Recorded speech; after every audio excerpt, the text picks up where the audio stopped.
भारतीय परंपरेनुसार निसर्गातील घटकांनाच देवता मानण्यात आले।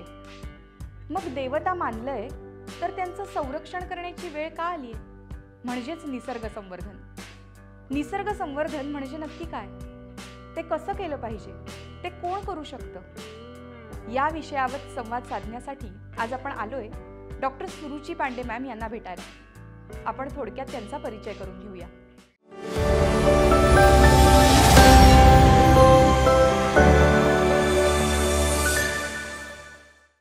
नमस्कार, मी गौरी जोशी, न्यूज अनकट मध्ये आपलं स्वागत आहे। आज आपल्या बरोबर आहेत डॉक्टर सुरुची सतीश पांडे मॅम। नमस्कार मॅम। नमस्कार मॅम, निसर्ग संवर्धन म्हणजे नक्की काय? निसर्ग संवर्धन म्हणजे काय याचं जर उत्तर समजून घ्यायचं असेल तर मुळामध्ये निसर्ग म्हणजे काय असतं? आपण ज्याच्या कुशीमध्ये राहतो, जगतो आणि ज्याच्याच आश्रयाने आपण शेवटपर्यंत राहत असतो, तो आपल्या आसपास विखुरलेला असतो, तो निसर्ग। आणि संवर्धन म्हणजे काय की ह्याच निसर्गाला आपण वाचवायचं आहे। म्हणजे मग आपण जे पाणी पितो किंवा जी स्वच्छ हवा असते, निसर्गातले सगळे घटक असतात, तर ह्या सगळ्या घटकांना वाचवायचं ही सुद्धा माणसाला जर बुद्धिमत्तेचं वरदान आहे तर ती त्याचीच कर्तव्य आहेत हे आपल्याला कळायला पाहिजे आणि त्या दृष्टीने आपले कामं व्हायला पाहिजेत। हाच निसर्ग संवर्धनाची पहिली पायरी असते। मग हे कोण करू शकतं? निसर्ग संवर्धन कोण करू शकतं या प्रश्नापेक्षा आपल्या सगळ्यांचंच ते मूलभूत कर्तव्य आहे हे आपल्याला लक्षात पाहिजे। कारण काय की निसर्गाच्या घटकांचा उपयोग आपण प्रत्येक जणच करत असतो, त्यामुळे मग निसर्ग संरक्षण कुणी करायचं, निसर्ग संवर्धन कुणी करायचं ही काय फक्त एखाद्या वन विभागाची जबाबदारी असते का किंवा काही NGO काम करत असतात त्यांची असते का? तर तसं अजिबात नाही आहे। प्रत्येक माणसाचीच पृथ्वीच्या पाठीवर तो कुठेही असला तरी त्याचीच जबाबदारी असते हे आपण लक्षात ठेवलं पाहिजे। आपण या क्षेत्रामध्ये काम करताय, तुम्ही म्हणालात त्याप्रमाणे प्रत्येकाची ही जबाबदारी आहे। तर तुम्ही एक्झॅक्टली निसर्ग संवर्धनासाठी काय करता आणि त्या प्रकारचं मार्गदर्शन नक्की निसर्ग संवर्धन आम्ही सामान्य लोक कशा प्रकारे करू शकतो? पहिली गोष्ट म्हणजे निसर्ग संवर्धन किंवा संरक्षण ह्या गोष्टीकडे आम्ही वळलो म्हणजे आता मी काय किंवा डॉक्टर सतीश पांडे तर आमची इला फाउंडेशन ही जी एक NGO आहे तर ह्या NGOची स्थापना होऊन जवळजवळ 25 वर्ष होऊन गेलेत आणि त्याच्याही आधी अर्थात म्हणजे एक संस्था म्हणून स्थापनेच्या आधी आम्ही काम करतच होतो।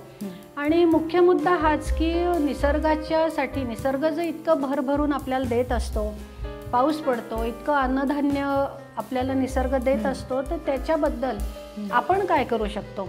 आणि मग हळूहळू माणसाचा जो हस्तक्षेप निसर्गामध्ये प्रत्येक ठिकाणी वाढत गेला की उदाहरणच आपल्या सगळ्यांनाच माहिती असतं की प्लास्टिकचा जो बेसुमार वापर वाढलेला आहे आणि खरं तर प्लास्टिक कशासाठी आलं तर माणसाच्या एखाद्या सोयीसाठी या प्लास्टिकची निर्मिती झाली। पण ह्या प्लास्टिकची निर्मिती होताना या प्लास्टिकचा वापर झाल्यानंतर ते रिसायकल कसं करायचं किंवा ते योग्य पद्धतीने त्याची व्यवस्था कशी लावायची याची सुद्धा एक तजवीज करणं हे खूप गरजेचं असतं आणि बरेचदा तसं झालेलं दिसत नाही। त्याच्यामुळे मग प्लास्टिकच्या पिशव्या वाटेल तिथे फेकल्या जातात। मग आपण अनेकदा बघतो की रस्त्यावरती जी गुरं असतात त्या गुरांच्या खाण्यात सुद्धा या पिशव्या येतात, त्यांच्या पोटामध्ये जातात आणि मग त्यांना अर्थातच श्वास कोंडतो आणि बरेचदा हे प्राणीही मृत्युमुखी पडतात। किंवा फील्डवर्कमध्ये आम्हाला असंही दिसतं की एखाद्या पक्ष्यांना जर नेस्टिंग मटेरियल नसेल म्हणजे घर करण्यासाठी जर पुरेशा गोष्टी मिळाल्या नाहीत तर कधीकधी एखादी प्लास्टिकची पिशवीसुद्धा हे बिचारे पक्षी चोचीत घेऊन जाताना दिसतात। मग कधीकधी हवेतून उडता उडता ही पिशवी उलटी होते आणि चोचीच्या वरती ज्या नाकपुड्या असतात पक्ष्यांच्या त्या बंद होतात आणि श्वास कोंडून असा हवेत उडणारा निरोगी पक्षीसुद्धा मृत्युमुखी पडतो। तर त्याच्यामुळे माणूस ज्या पद्धतीने सगळीकडे अतिक्रमण करतो आहे आणि मग ज्याच्यामुळे निसर्गामध्ये हस्तक्षेप वाढतो आहे, वृक्षांची तोड होते आहे आणि प्रत्येक ठिकाणीच म्हणजे आता किती उदाहरणं द्यायची हा प्रश्न आहे। कचरा वाटेल तिथे टाकला जातोय, तर निसर्गाची जी हानी होतीये ती खरं तर माणसाला हे केव्हाच उमजायला पाहिजे की याचे दुष्परिणाम आपल्यापर्यंतच येऊन पुन्हा पोचणार आहेत। कारण निसर्गात प्राणी पक्ष्यांच्या बाबतीत, वृक्षांच्या बाबतीत जे घडतं तेच इव्हेंच्युअली माणसाच्या बाबतीत सुद्धा घडायला फक्त काही वर्षांच्या अवधीमध्ये जायला कारण लागतं. निसर्गाच्या घटकांमध्ये आपणही येतोच ना, आपणही प्राणीच आहोत. करेक्ट. म्हणजे त्याचे दुष्परिणाम आपण भोगणारच. अगदी बरोबर. कारण आपण खूपदा हेच विसरतो, प्राणी पक्षी म्हणजे आपण इतरांकडे बोटं दाखवतो, पण मानव प्राणी हे आपण विसरून गेलेलो असतो. तुम्ही हे आत्ता जे काम करताय हे तुम्हाला का करावंसं वाटलं किंवा ह्याची प्रेरणा तुम्हाला कशा प्रकारे झाली? खरं तर काय की माझे आईवडील जे होते, म्हणजे बाबा माझे स्टेट बँकेमध्ये होते, त्यामुळे दर 2-3 वर्षाला त्यांच्या बदल्या व्हायच्या आणि त्यामुळे माझं शिक्षण हे बालवाडीपासून 10वीपर्यंत जवळजवळ 8 ते 10 गावांमध्ये झालं आणि यातली काही गावं मोठी असायची, काही छोटी असायची आणि मला बेसिकली सगळ्याच गावांमध्ये खूप मजा यायची. मी जेव्हा शाळेत जायचे तेव्हा मग रस्त्यातली झाडं बघत बघत रेंगाळत जायचं. कधीतरी कुठेतरी पेरू खायला थांबायचं किंवा कधीतरी बाभळीच्या खोडावरती ओघळत आलेला डिंक दिसायचा, मग नखाने तो डिंक खरवडून खायचा, मग तिथे 10 मिनटं जायची. असं करत करत जे शाळेत पोचणं असायचं किंवा मला असं वाटतं की लहान गावांमधल्या शाळा ह्यासुद्धा खूप आनंददायक असतात. म्हणजे तिथे असं, म्हणजे किमान मी शाळेत असताना तरी असं खूप नियमांचं ओझं हे डोक्यावर नव्हतं. अभ्यास उत्तमच होत होता, पण त्याच वेळी एक नैसर्गिक जे कुतूहल असतं माणसाचं ते कुठेतरी मरून जाईल असं वातावरण नव्हतं. आणि मग दुसरं उदाहरण द्यायचं झालं तर कराडला होतो आम्ही. मग कराडला ज्या शाळेत मी होते तिथे आमच्या ज्या गणिताच्या बाई होत्या, कुलकर्णी बाई, तर त्यांचे यजमान श्रीनिवास कुलकर्णी हे मागच्या पिढीतले लेखक होते. आमच्या कुलकर्णी बाई म्हणजे शाळेत आल्यानंतर त्यांचा गणिताचा तास चालू होण्याच्या आधी मला आणि आणखीन 1-2 मैत्रिणींना बोलवून सांगायच्या की आज आमच्या घरी मंगेश पाडगावकर येणार आहेत बरं का, तर तुम्हाला आवडतं ना लिहायला, कविता लिहायला, तर शाळेतून 2 तास माझ्या घरी जायची परवानगी मी तुम्हाला देते. आणि मला असं वाटतं की अशी शिक्षकही खूप दुर्मिळ आहेत की विद्यार्थ्यांची आवड लक्षात घेऊन की तुम्ही माझ्या घरी जा, मंगेश पाडगावकरांशी बोला, तुम्हाला काही प्रश्न विचारायचे असतील तर विचारा. आणि अशा बाबा बोरकरांना भेटायची संधी मिळाली, मंगेश पाडगावकरांना भेटायची संधी मिळाली, शांताबाई शेळकेंना जवळून बघता आलं. तर या सगळ्या गोष्टी आयुष्यामध्ये खूप भर घालत असतात. आणि लेखनाच्या आवडीचे संस्कार आणि पुस्तकाबद्दल जे एक प्रेम असतं त्याचे संस्कार ह्या सगळ्या गोष्टींमधून होत असतात.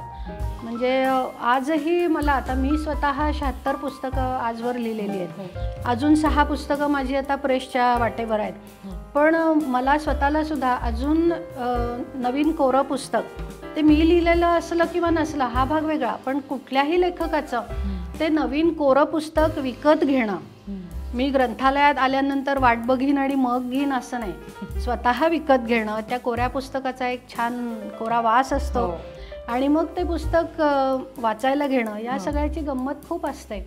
आणि त्यामुळे शाळेचं, शिक्षकांचं, लेखनाचं हे जे सगळे संस्कार आहेत, तर या सगळ्यांमुळे मला ते बीज रोवलं गेलं. आणि मी 2रीत असल्यापासून मी कविता लिहित होते, पण तेव्हा लिहिताना मला काही असं ते मी लिहिलंय आता तो कागद ठेवावा असं काही नव्हतं, पण माझ्या आईनी हे सगळे कागद जपून ठेवले ते.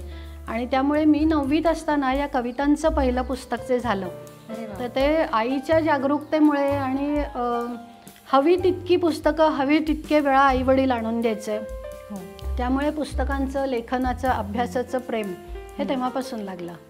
आणि हे आत्ता तुम्ही जे तुमच्या लिखाणाची किंवा साहित्याची बेसिकली आपण म्हणूया आवड लागली, तर प्रत्येक आपण ज्या प्रकारे म्हणतो की मंगेश पाडगावकर किंवा पुलं हे व्हर्साटाईल साहित्यिक ज्या प्रकारे होऊन गेले आपल्याकडे, तर प्रत्येकाची काहीतरी एक लिहिण्याची धाटणी असते, प्रत्येकाचा काहीतरी एक प्रकार असतो. तुम्ही जवळपास आत्ता म्हणाला 76 पुस्तकं लिहिलीत, त्यात तुम्हाला निसर्गाची आवड आणि आत्ता तुमचा जो सगळा कार्यप्रवास आहे, तर तुम्ही तुमची अशी स्वतःची काही पर्टिक्युलर धाटणी आहे का, अशी वेगवेगळ्या प्रकारची, तुम्ही नक्की कोणत्या प्रकारची, एवढी 76 पुस्तकं तर म्हणजे खूपच आहेत. तर कोणत्या प्रकारची पुस्तकं तुम्ही लिहिली किंवा कॉन्टेंट काय आहे बेसिकली तुमच्या या पुस्तकांमध्ये? माझा आवडीचा विषय म्हणजे भारतीय संस्कृती असंच नाही तर प्रत्येक देशाची जी एक संस्कृती असते त्या संस्कृतीमध्ये, लोकसंस्कृतीमध्ये किंवा ज्या ज्या प्राचीन भाषा आहेत त्याच्यातून येणारं जे काही एक वेगळं साहित्य असतं किंवा बोलीभाषांच्या परंपरा असतात, ह्या गोष्टी मला खूप आवडतात. आणि ह्या गोष्टी का आवडतात तर अर्थातच ह्याच्यामध्ये या सगळ्या परंपरांमध्ये निसर्गाला महत्त्वाचं स्थान असतं आणि निसर्गाबद्दलची आवड किंवा निसर्गाच्या संवर्धनासाठी आपण काय काय सकारात्मक करू शकतो या गोष्टी आपल्याला कुठून मिळतात. तिथे अर्थातच मग त्याच्यामध्ये मग संस्कृत ग्रंथ येतील, कारण संस्कृत ही माझी आवडीची भाषा आहे. मराठी तर आपली मायभाषाच आहे. इंग्रजी हे आपल्याला शिक्षणामुळे त्याचं ज्ञान घ्यायला लागतं आणि त्याच्याशिवाय मग अर्थातच हिंदी राष्ट्रभाषा आणि हिंदीतलं जे सुद्धा सुंदर साहित्य आहे. भारतीय प्रादेशिक भाषा सुद्धा जर शाळेच्या वयापासून मुलांना त्याचा परिचय करून दिला गेला तर वेगळ्या वेगळ्या प्रदेशांबद्दल वाटणारी आपुलकी ती आपोआपच निर्माण होते. म्हणजे जेव्हा एक भारतीय नागरिक म्हणून मी जेव्हा एखाद्या भाषेच्या काय म्हणू अभिव्यक्तीवरून जर काही प्रदेशांमध्ये जर आपण ज्याला म्हणतो विसंवाद निर्माण होत असेल तर मला ते खूप वाईट वाटतं. बरोबर. खरं तर भाषा हे कसं आहे की एक आपल्या अभिव्यक्तीचं माध्यम आहे, साधन आहे.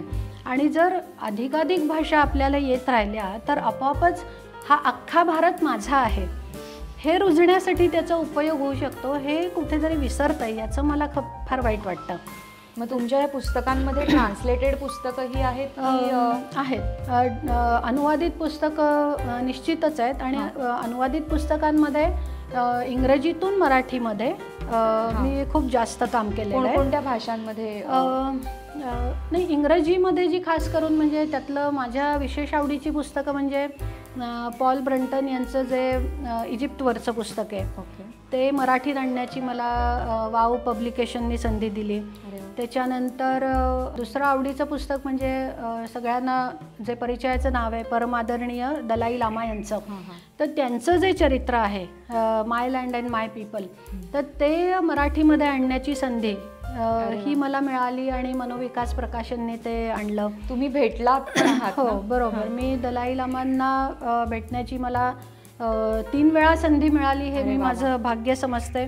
कसा होता तुम्हाला? फारच सुंदर. म्हणजे काही व्यक्ती अशा असतात की ज्यांना भेटल्यानंतर वर्षानुवर्ष त्यांच्या स्मृतीची जी एक अशी एक सुंदर आठवण जी असते ती मनावर रेंगाळत राहते किंवा त्यावेळेचे जर त्यांचे संवाद आपण आठवले तर ते आपण जणू काही पुन्हा एकदा अनुभवतोय.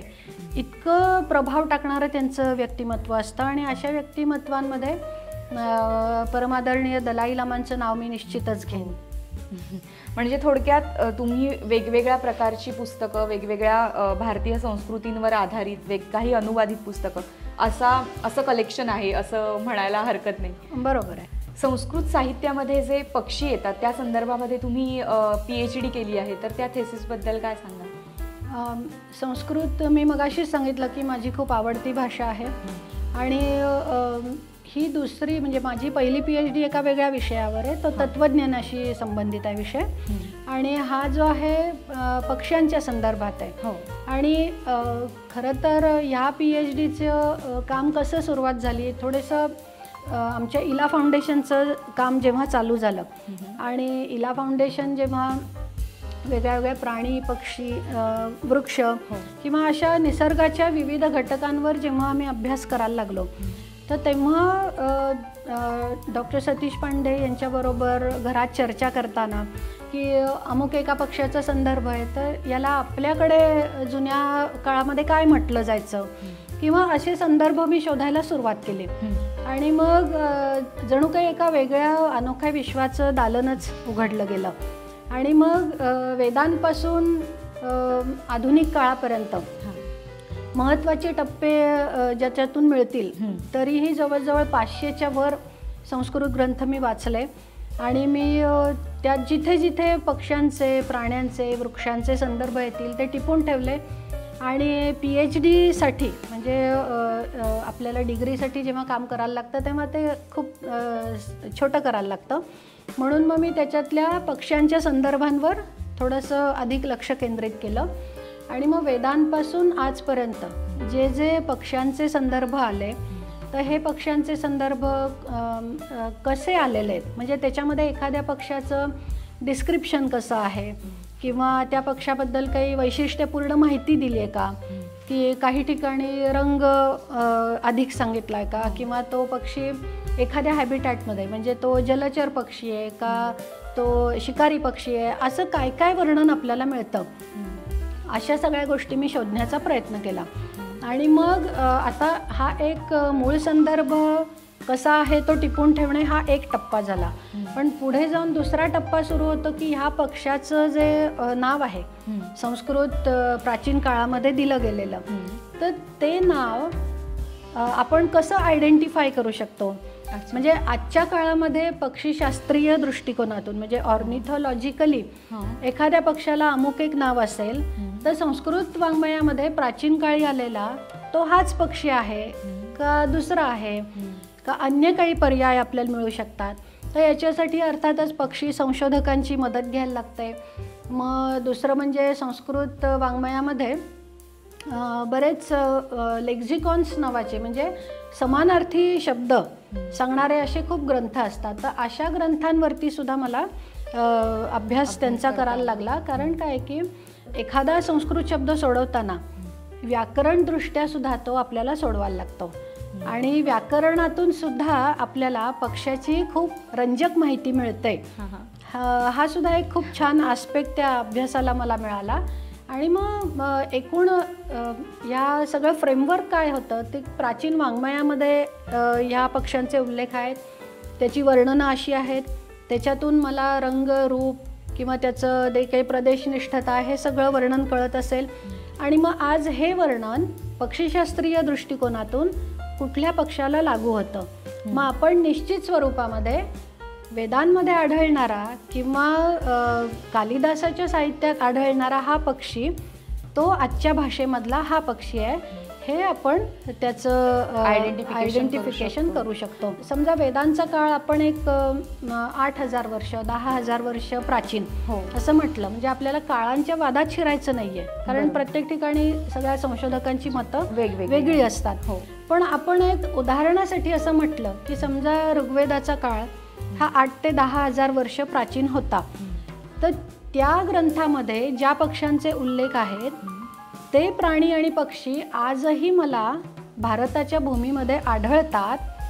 हा माझ्यासाठी खूप महत्त्वाचा मुद्दा आहे. बरोबर. कारण काय की आपण जेव्हा या सगळ्या आपण चर्चेची सुरुवातच जशी केली होती की निसर्ग संवर्धन हे महत्त्वाचं आहे. बरोबर.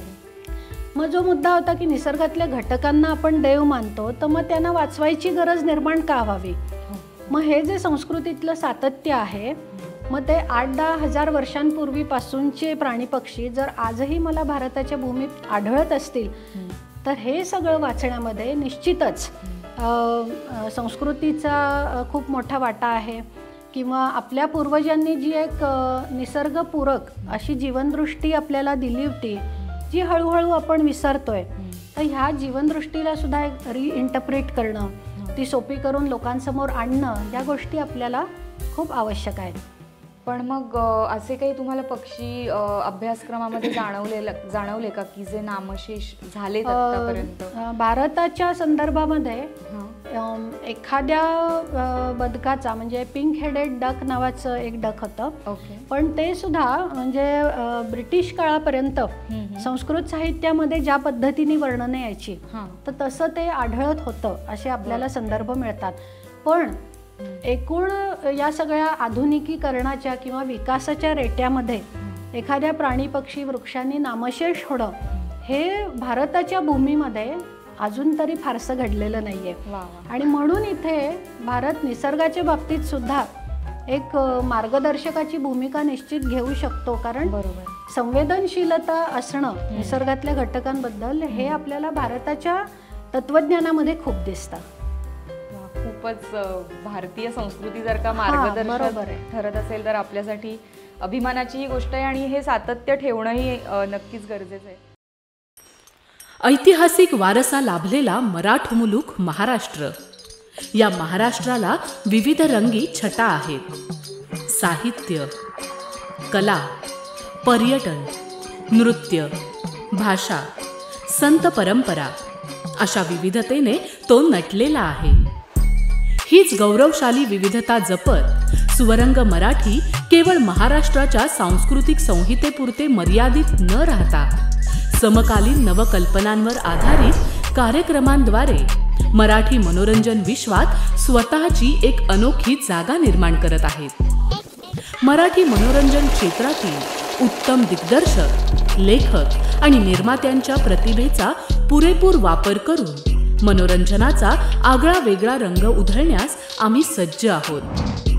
स्वरंग मराठीचे उद्दिष्ट मराठी मनोरंजन क्षेत्रामध्ये मनोरंजनाची वहिवाट सोडून, रूढीवादी पद्धती तोडून मनोरंजनाचा समृद्ध अनुभव प्रदान करून देण्याचा आहे. म्हणूनच यात विविध पद्धतीचे मनोरंजक आणि माहितीपूर्ण कार्यक्रम स्वरंग मराठीवर बघता येतील. शेवटी एकच, धकाधकीच्या जीवनात धांगडधिंगा करण्यापेक्षा बसूया, हसूया, गाऊया, जगूया. नाती गोती श्रावण मोती गावामधले जीवंत रंग. नाती गोती श्रावण मोती गावामधले जीवंत रंग. चला जोडूया, चला पाहूया, जशी संस्कृती तसा स्वरंग. जीवनशैली ही तुमची कशी असली पाहिजे तर दुसऱ्याला कमीत कमी त्रास होईल, दुसऱ्याला कमीत कमी हानी पोहोचेल असं माणसाने वागावं. हे साधारणपणे जगातला कुठलाही धर्म असो, कुठलंही तत्त्वज्ञान असो, हे पहिलं मुळाशी असतं. पंचमहायज्ञ म्हणजे काय की 5 प्रकारचे यज्ञ: देवऋण, ऋषीऋण, पितृऋण, मनुष्यऋण आणि भूतऋण. संस्कृतमध्ये देव हा शब्द कसा आला तर दिव म्हणजे चमकणे या अर्थाने आला. मग आपण जिथे गुणांची चमक असते, त्यागाची चमक असते, खूप सद्गुणांची चमक असते, असं जे जे आपल्या आसपास आहे आणि अशी जी आदरणीय माणसं आहेत त्यांना प्रोत्साहन देणं किंवा त्यांच्या कामामध्ये सामील होणं.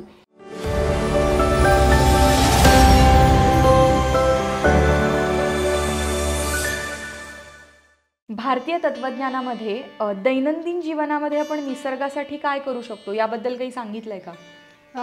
निश्चितच. म्हणजे भारतीय जी मी मगाशी जसं म्हटलं की एक जीवनशैली ही तुमची कशी असली पाहिजे तर दुसऱ्याला कमीत कमी त्रास होईल, दुसऱ्याला कमीत कमी हानी पोहोचेल असं माणसाने वागावं.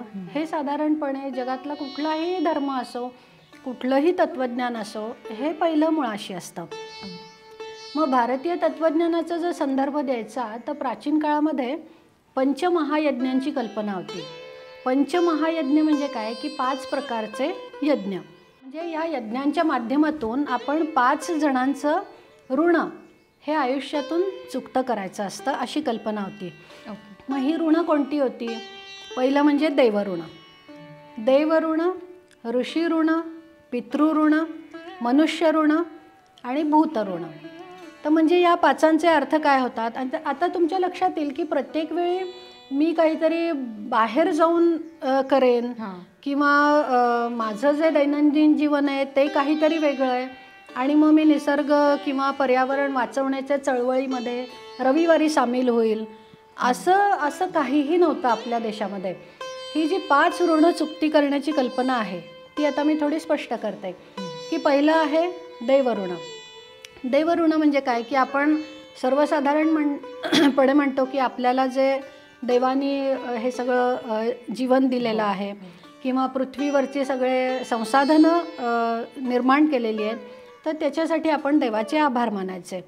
आता ह्याच्या पोटामध्ये आणखीन एक अर्थ आहे की देव हा शब्द म्हणजे देव्हाऱ्यात जो असतो किंवा मंदिरात मूर्तीच्या रूपामध्ये जो असतो तोच फक्त देव असतो असं नाही. तर संस्कृतमध्ये देव हा शब्द कसा आला तर दिव म्हणजे चमकणे या अर्थाने आला.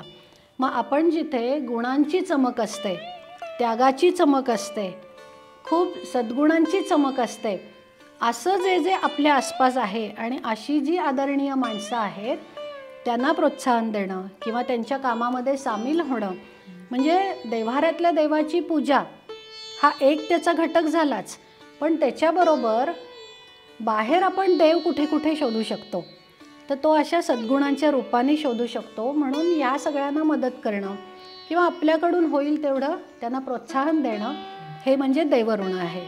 मग दुसरा गुण आहे, ऋणाची कल्पना आहे ती म्हणजे ऋषी ऋण.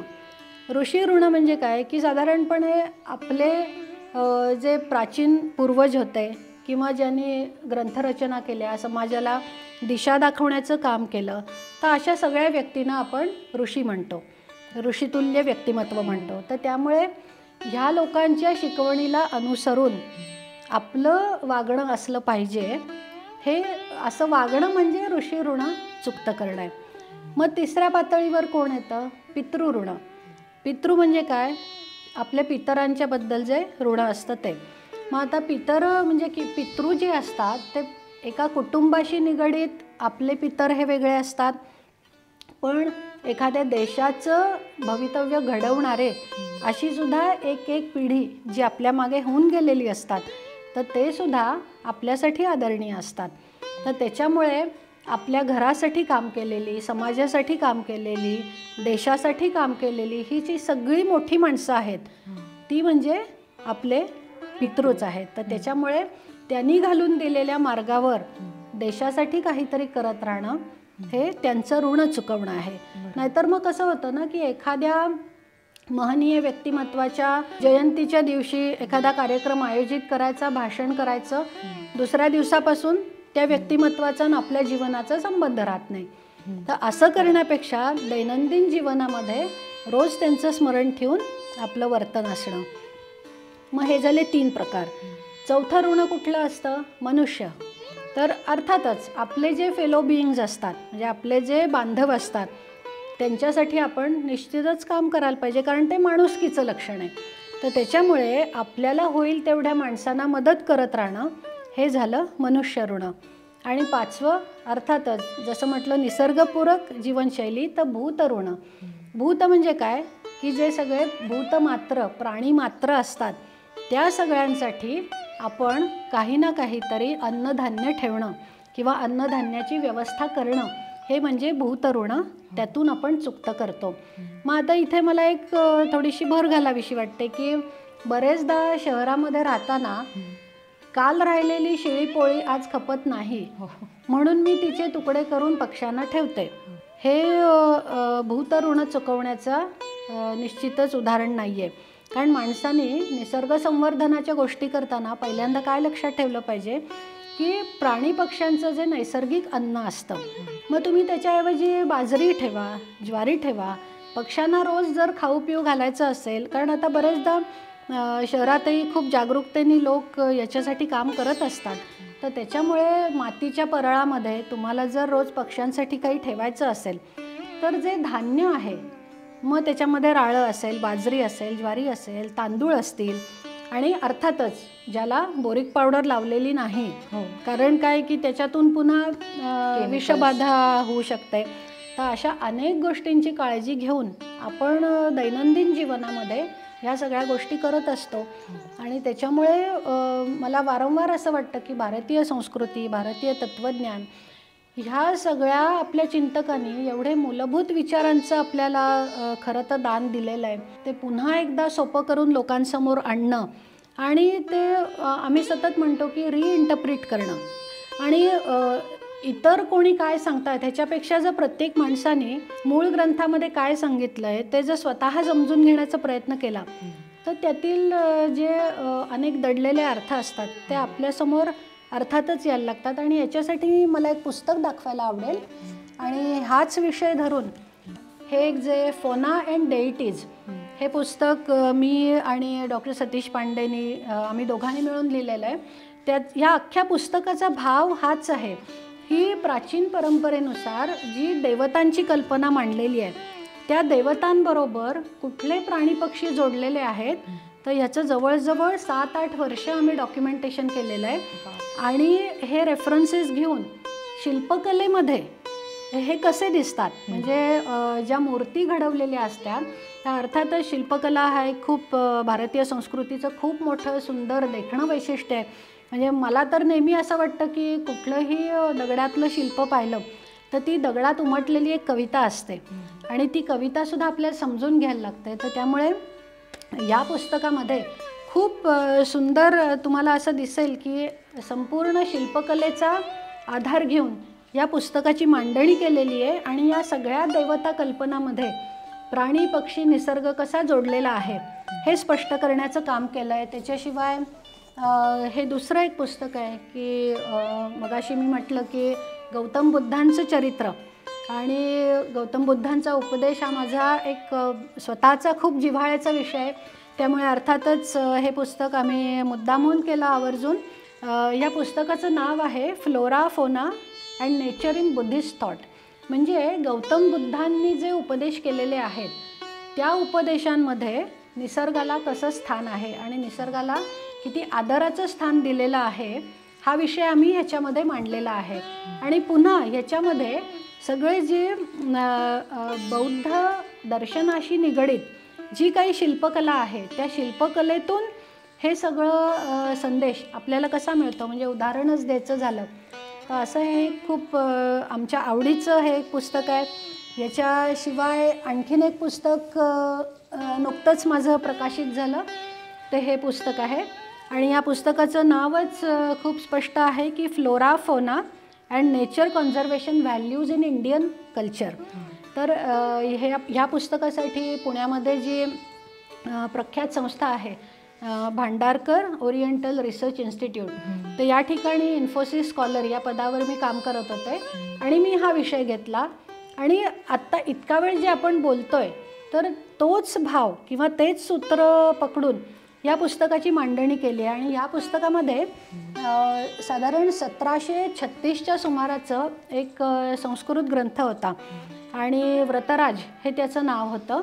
आणि ह्या व्रतराजाला अनुसरून या ग्रंथामध्ये प्राणी पक्षी निसर्गविषयक धान्यांबद्दलचे असे असंख्य संदर्भ आहेत.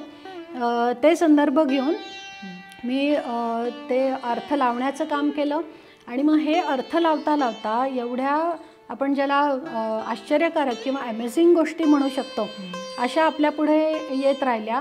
आणि लिखाण करता करता मला आणखीन एक त्याच्यामध्ये इंटरेस्टिंग पैलू ॲड करता आला की आपली जी सगळी खाद्य संस्कृती आहे, म्हणजे खाद्य संस्कृती हा पुन्हा माझ्या एक वेगळा आवडीचा विषय आहे. त्याच्यावरती मी व्याख्यानंही दिलेली आहेत.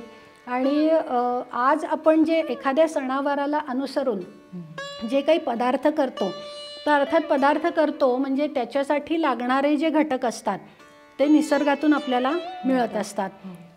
तर मग ह्या सगळ्या खाद्य घटकांचा किंवा या पिकांचा संदर्भ आपण किती मागे जाऊन शोधू शकतो. आणि मग त्याच्यातून सुद्धा आपल्याला एक आपण सातत्याने म्हणत असतो की भारतीय संस्कृती म्हणजे निरंतर किंवा चिरंतन चालत आलेली संस्कृती आहे आणि ऑनगोईंग कल्चर असा शब्द आपण जे म्हणतो. तर गंमत अशी आहे की 1736मधल्या या संस्कृत ग्रंथामध्ये ज्या पदार्थांचे उल्लेख आहेत तेच पदार्थ आजही आपण त्याच पद्धतीने करत आलेलो आहोत. तर त्याच्यामुळे एखाद्या संस्कृतीचं जे आपण म्हणतो अभिव्यक्ती, एखाद्या सणाची अभिव्यक्ती होताना त्या सणाच्या दिवशी पूजा कुठली केली जाते, कुठल्या देवतेची केली जाते, त्या दिवशी नैवेद्य म्हणून काय अर्पण केलं जातं, ह्या सगळ्यांशी रिलेटेड आपले जे एक सेलिब्रेशनची कल्पना असते. तर त्याच्यामुळे अन्न घटक हा सुद्धा एक खूप त्यातला मजेदार पैलू आहे की 500-500 वर्षे उलटली तरी तेच अन्न घटक वापरून त्याच कृतीप्रमाणे आजही आपण तो पदार्थ करत असतो. हा सुद्धा एक संस्कृतीने आपल्याला दिलेला खूप मोठा खजिना आहे असं मला वाटतं. आपले जे सगळे प्राचीन संदर्भ आहेत ते खूप मोडतोड करून समाजापुढे आणले गेलेले आहेत असं खूप ठिकाणी जाणवतं. आणि मग याच्यामध्ये प्रत्येक ठिकाणी निसर्ग हा वेठीस धरला जातो. बरेच जणांना आपट्याचं पान आणि कांचनाचं पान ह्याच्यातला फरकही कळत नाही. आज ते सोनं म्हणून लुटलं जातं तर आणि उद्या कचरा म्हणून ते झाडून टाकलं जातं. आपट्याचं झाड जर तुम्ही जगवलं किंवा एखादं झाड लावलं आपट्याचं तर अख्खं एक हिरव्या सोन्याचं जणू काही दान तुम्ही केलेलं आहे असं जर आपण समजायला सुरुवात केली तर कुठेतरी फरक पडू शकतो. एखादा सण साजरा करताना हा मोठ्या आवाजाची गाणी लावायला लागतातच का?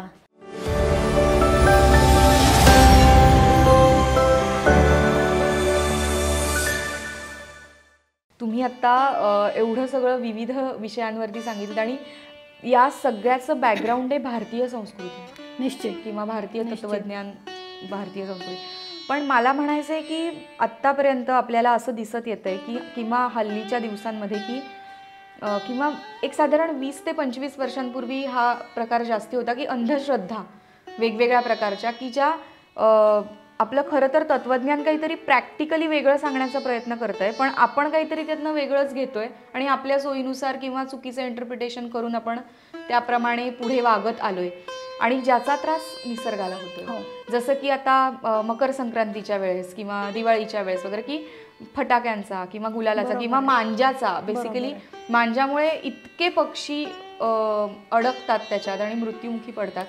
तर या गोष्टी बंद, अगदी आपण सण आहेत आपण आपले साजरे करणं ही पुन्हा भारतीय संस्कृतीच आहे. आपले सण आपण तितक्याच अभिमानाने साजरे करतो पण मग याला कुठेतरी शिस्त नको का?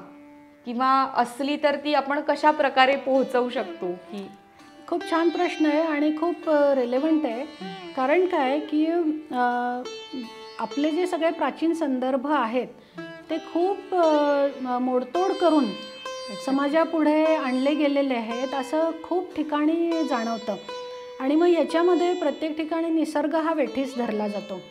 म्हणजे मग जेव्हा सोनं लुटणं किंवा आपट्याची पानं आपण जेव्हा देतो दसऱ्याला, तर दसऱ्याच्या वेळी ही जी आपट्याची पानं, आता गंमत अशी होते शहरांमध्ये की बरेच जणांना आपट्याचं पान आणि कांचनाचं पान ह्याच्यातला फरकही कळत नाही.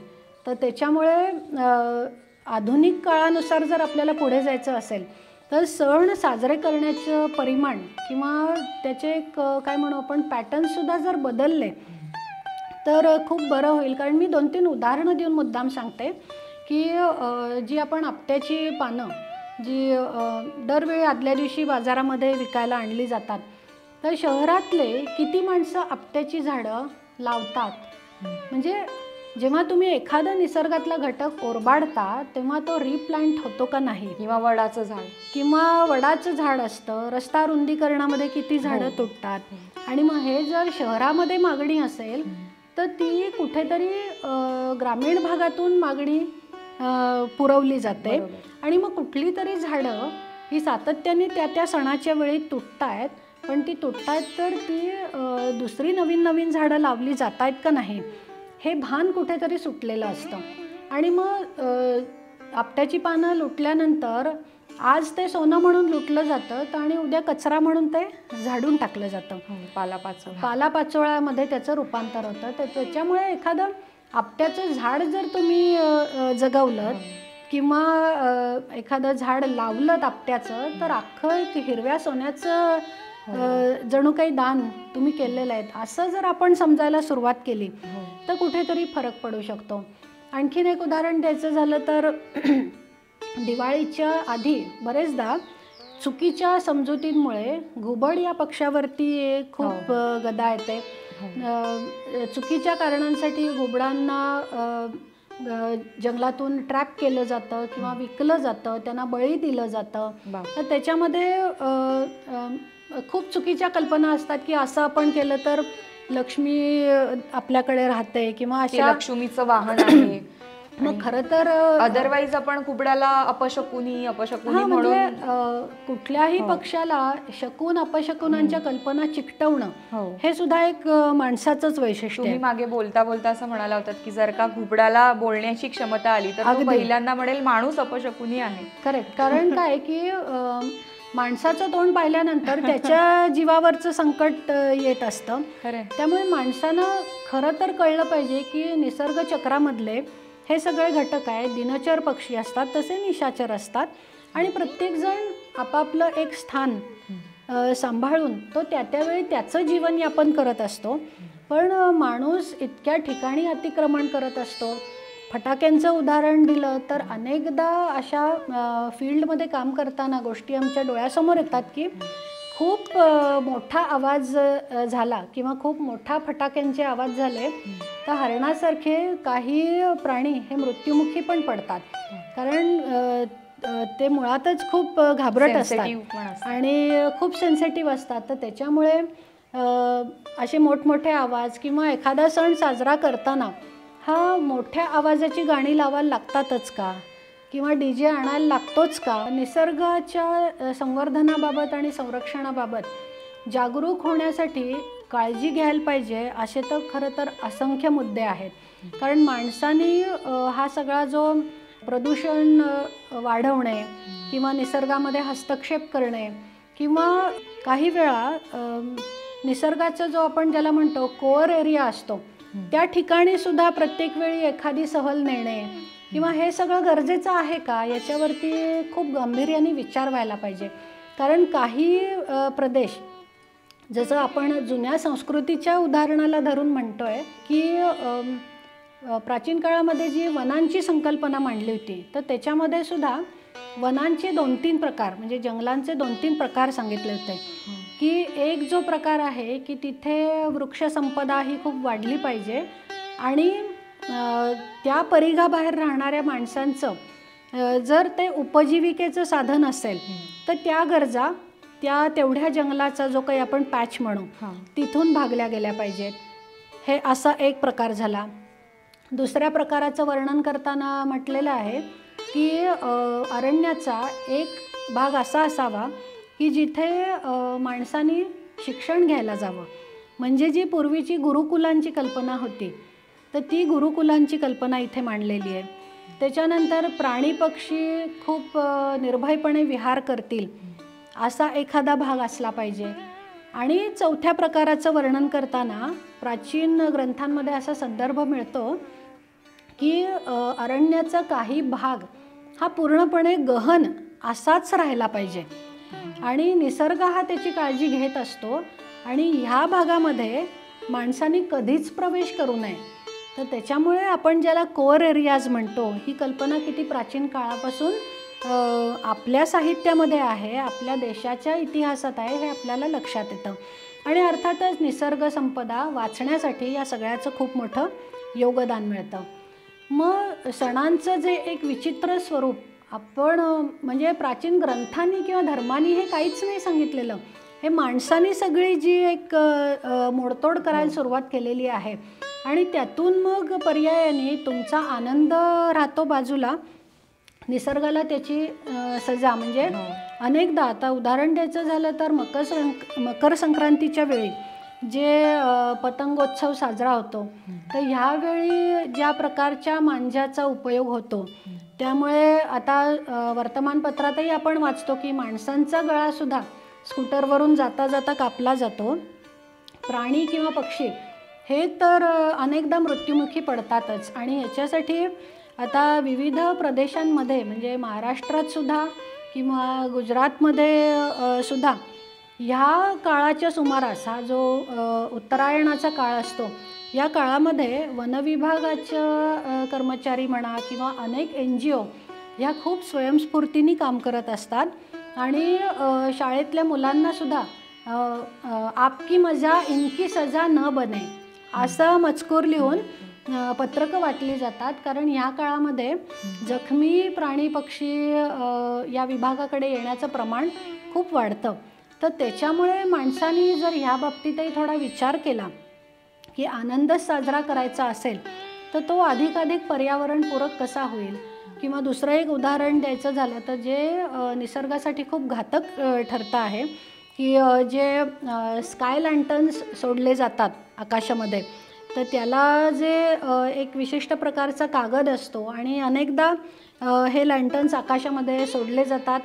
खालून दिसताना ते माणसाला खूप छान दिसतं पण पुढे हे स्काय लँटर्न्स जिथे हवेच्या झोतानुसार भरकटत जातात तिथे पुढे त्यांनी काय हॅवॉक माजतो किंवा काय गोंधळ होतो ह्याची कल्पनासुद्धा आपल्याला नसते किंवा त्याची दखलसुद्धा घ्यावीशी वाटत नाही. म्हणजे निसर्गासाठी काम करणाऱ्या माणसांशी तुम्ही बोललात तर ही माणसं तुम्हाला सांगतील की हे जे लँटर्न्स आकाशामध्ये सोडले जातात, तर हे लँटर्न जेव्हा विझतात किंवा अर्धवट प्रकाराने खाली येऊन अडकतात, तर त्याच्यामध्ये जर ज्योत असेल तर त्या झाडांना सुद्धा आग लागते.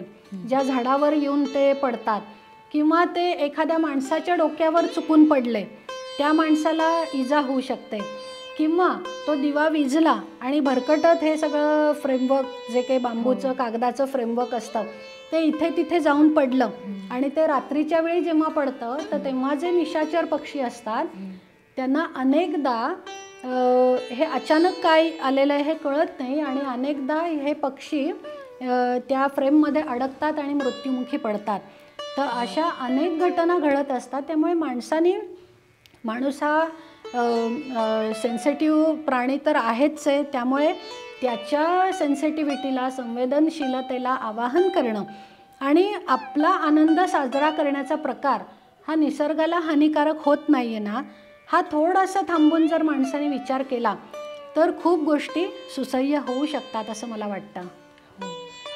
मॅम, तुम्ही एवढा अभ्यास करता, तुमचं एवढं कार्य आहे, तुम्ही विविध प्रकारे निसर्गासाठी काम करताय, पण या सगळ्यामधून आता तुम्हाला लिखाणाची ही आवडही आहे आणि गरजही आहे म्हणूनही तुम्ही करताय. तर आता तुमच्या स्वतःसाठी तुम्ही वेळ कसा काढता लिखाणासाठी, वाचनासाठी? स्वतःसाठी वेळ म्हणजे अभ्यास करणं, लिहिणं, एखादा मुद्दा अधिकाधिक सोपा करून लोकांसमोर तो कसा आणता येईल आणि जेणेकरून आपल्या संस्कृतीबद्दलची एक लोकांची जी धारणा आहे ती अधिकाधिक निरोगी कशी होत राहील आणि निसर्गाचा ऱ्हास कमीत कमी व्हावा, यासाठी आपण प्राचीन साहित्यातून किंवा आपले जे विविध धर्मग्रंथ आहेत त्यातून निसर्गपूरक संदेश आपण सोपे करून लोकांपुढे कसे आणू शकतो, हाच माझा आवडीचा विषय आहे. त्यामुळे मला काही खूप मी वेगळं करते किंवा माझं प्रोफेशन एक आहे आणि मी काहीतरी दुसरं करते असं सुदैवाने कधीच नव्हतं. की जे आवड आहे तेच करण्याची संधी मिळत गेली आणि तसे अभ्यास प्रकल्पही मिळत गेले. त्यामुळे प्रत्येक विषय हा माझ्यासाठी, विषयामध्ये होणारा बदल हाच माझ्यासाठी खूप आनंदाचा भाग असतो. आणि हेच तुम्ही आत्ता जे म्हणताय की करिअर आणि आवड हे तुमचं एकच असल्यामुळे खूपच कमी लोकांच्या नशिबामध्ये अशी संधी मिळते. तर आपण म्हणूया की यू आर लकी फॉर दिस. अगदीच, म्हणजे याच्यामध्ये ही सगळी आवड डेव्हलप होण्यामध्ये जसं आईवडिलांचा वाटा आहे तसंच लग्नानंतर तुम्ही तुमच्या दोन्ही PhD लग्नानंतर केल्या का? दोन्ही PhD. त्यामुळे डॉक्टर सतीश पांडे यांचे मी विशेष करून आभार मानते. आणि याच्यामध्ये कुठलाही एक असा अभिनिवेश नव्हता की मी कामाला स्कोप देतोय किंवा आमच्या घरातून कामाला स्कोप मिळतोय असं काही विशेष नव्हतं. कारण काय की इला फाउंडेशनची स्थापना आणि इला फाउंडेशनमध्ये इला हा जो शब्द आहे तो सुद्धा संस्कृतच आहे आणि इला म्हणजे पृथ्वी. तर त्याच्यामुळे ह्या संस्थेच्या माध्यमातून किंवा या आपल्या NGOच्या माध्यमातून काय करायचं आहे आणि मग त्याच्यासाठी ज्या ज्या पूरक उपक्रम आहेत ते आपण करायचे आहेत, ही आवड निवड मिळती जुळती असल्याने अभ्यास हा नेहमीच खूप आनंददायकच होत गेला आणि आजही तसंच आहे. म्हणजे तुम्हाला फॅमिली सपोर्ट आपण जो नेहमी म्हणतो, तर प्रत्येकजण नवरा बायको, मुलं, आई वडिलांना हे एकमेकांना देतच असतात. सो तुम्ही एकाच क्षेत्रात काम करत असल्यामुळे तुम्हाला खूपच छान काम करायची एक्सपोजर आपण जे म्हणतो ते जास्तीत जास्त मिळत जातं. आणि तुम्ही जेव्हा सेम गोष्टी एकमेकांशी शेअर करत असता, त्यामुळे जसं तुम्ही आता सांगितलं की हे पुस्तक तुम्ही दोघांनी मिळून लिहिलं, सो ही खूपच छान गोष्ट आहे आणि एक आदर्श म्हणून आम्हाला नक्कीच ऐकण्यासारखी आहे. तुमचे आदर्श आहेत का कोणी, किंवा तुम्हाला अजून काही तुम्ही असा काही एखादा आदर्श डोळ्यासमोर ठेवलाय का, की व्यक्तीच असं नाही पण मला ही गोष्ट आता अजून करायची राहिली आहे, किंवा असं काही आहे का? आदर्श म्हणायचे झाले तर आपल्या म्हणजे आपण जे म्हणू की भारतामध्ये जे काही एवढं अमाप साहित्य आहे आणि प्रादेशिक पातळीवर सुद्धा जे अमाप साहित्य आहे त्यातून आपलं आयुष्य आणि एक सुंदर होईल आणि देशाच्या एकूण संदर्भामध्ये आपण काही योगदान देऊ शकतो का, हा माझ्या आयुष्यातला खूप महत्त्वाचा घटक असतो. त्यामुळे व्यक्तिगत पातळीवरचं हे यश किंवा हा पुरस्कार हे त्या त्या क्षणासाठी निश्चितच महत्त्वाचं असतं आणि ते आपल्याला प्रोत्साहनपर पण असतं. पण एखादा अभ्यास किंवा सातत्याने चालू ठेवला पाहिजे याची जी प्रेरणा असते, म्हणजे आपण ज्याला म्हणतो की ती उर्मी टिकायला लागते, तर त्यासाठी माझे जे जिव्हाळ्याचे आवडीची व्यक्तिमत्व आहेत त्याच्यामध्ये गौतम बुद्धांचं चरित्र हे एक आहे, स्वामी विवेकानंदांचं चरित्र हे माझ्या खूप दुसरा आवडीचा विषय आहे आणि अर्थातच संपूर्ण भारताच्या दृष्टीने ही जी प्रेरक व्यक्तिमत्व आहेत ती अर्थातच मलाही तशीच वाटतात आणि निश्चितपणे भारतासाठी आपण काम करायचं आहे आणि भारतातली निसर्ग संपदा वाचवण्याच्या दृष्टीने जर 100रातल्या 5 माणसांपर्यंत सुद्धा आपण हा निसर्ग संवर्धनाचा आणि संस्कृतीबद्दल एक जागरूकता निर्माण करण्याचं जर आपण काम करू शकलो तर ते सुद्धा आपल्यावर खूप महत्त्वाची देवाची कृपा आहे असंच मला म्हणावं असं वाटतं. मग त्याच्यामुळे तसं म्हटलं तर मग एक आयुष्य आहे तसं कमीच असतं. अगदी अगदी. मॅडम, तुमचा अभ्यास, तुमची अभ्यासू वृत्ती, तुम्हाला लोकांना सांगण्याची तुमची इच्छा आणि आत्तापर्यंत आपण जे काही कॉन्व्हर्सेशन केलं त्यातनं मला आणि न्यूज अनकटच्या प्रेक्षकांना मिळालेली माहिती ही कमीच आहे असं मी म्हणेन. नक्कीच मला तुमच्याकडून अजून बऱ्याच गोष्टी जाणून घ्यायला आवडतील, कारण 2 PhD करणं आणि पोस्ट डॉक्टरल थेसिस करून त्याच्यावरती हे काही आपला अर्ध्या तासामध्ये लगेच आकलन होणाऱ्या गोष्टी नाहीत. पण आज तुम्ही इतक्या सोप्या शब्दामध्ये निसर्ग संवर्धन म्हणजे एक्झॅक्टली काय हे एक्सप्लेन केलं, त्याबद्दल तुमचे खूप खूप आभार. आणि न्यूज अनकटच्या चॅनलकडून आपल्या या इला फाउंडेशन, तुमच्या वैयक्तिक आयुष्यातल्या तुमच्या पुढच्या मिशनसाठी खूप खूप शुभेच्छा. धन्यवाद. Thank you so much.